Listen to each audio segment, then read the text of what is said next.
Saya Nurul Hanis, mewakili kumpulan Bunga Tai Ayam akan menjelaskan serba sedikit tentang poster tersebut. Poster ini menggambarkan penindasan kaum. Penindasan kaum merupakan salah satu isu yang terkenal sejak abad ke-5 lagi. Isu ini sudah menular dalam kalangan masyarakat tidak mengira umur, kaum dan bangsa. Penindasan kaum atau lebih dikenali sebagai rasisme telah memberi impak yang besar kepada generasi masa kini. Menjelang 25 Mei 2020, satu lagi kes rasisme berkaitan dengan warga kulit putih dan kulit hitam di Amerika Syarikat telah tersebar luas kerana ia telah menyebabkan kematian seorang penduduk berkulit hitam yang bernama George Perry Floyd Jr.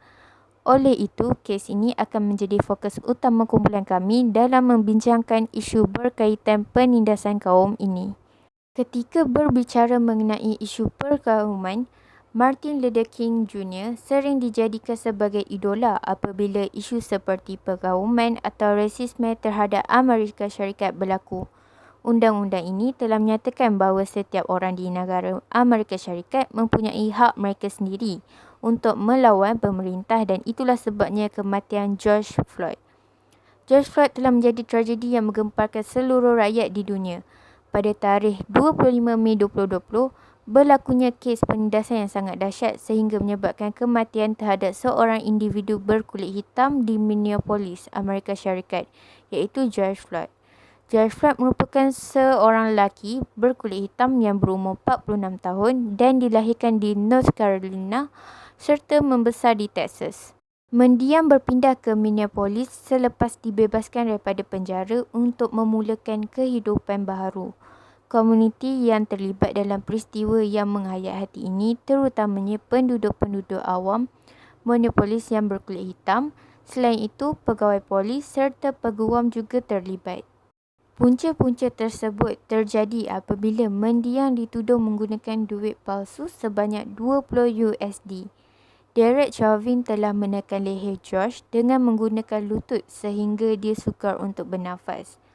George merayu kepada pegawai polis itu supaya melepaskan dia untuk menyatakan perkataan "I can breathe" beberapa kali. Sementara itu, pegawai polis itu tidak mengendahkannya dan terus menekan lehernya selama 8 minit dan 46 saat sehingga menyebabkan kematian George Floyd. Kesan peristiwa pula terjadi apabila rusuhan yang dilakukan oleh penduduk-penduduk berkulit hitam Minneapolis yang mahukan keadilan terhadap kematian George Floyd dan penduduk berkulit hitam di negara itu membuat rusuhan besar-besaran sehingga Perdana Menteri Donald Trump terpaksa mengadakan perintah berkurung. Rusuhan diheboh-hebohkan di media sosial menggunakan tanda pagar Black Lives Matter untuk menunjukkan rasa marah dan ketidakpuashatian yang telah diberikan kepada individu berkulit hitam. Pegawai polis yang terlibat juga dalam peristiwa George Floyd ini telah dipecat oleh Jabatan Polis Minneapolis. Akhir sekali, langkah penyelesaian dari agensi ialah Yayasan Peringatan George Floyd sangat mengalu-alukan sebarang kesempatan dan peluang untuk membantu media. Selain itu, Yayasan Peringatan George Floyd juga telah meletakkan syarat bahawa anggota media hendaklah mendapatkan persetujuan. Seterusnya, ahli-ahli Yayasan Peringatan George Floyd telah melakukan banyak aktiviti amal di bawah nama George Floyd.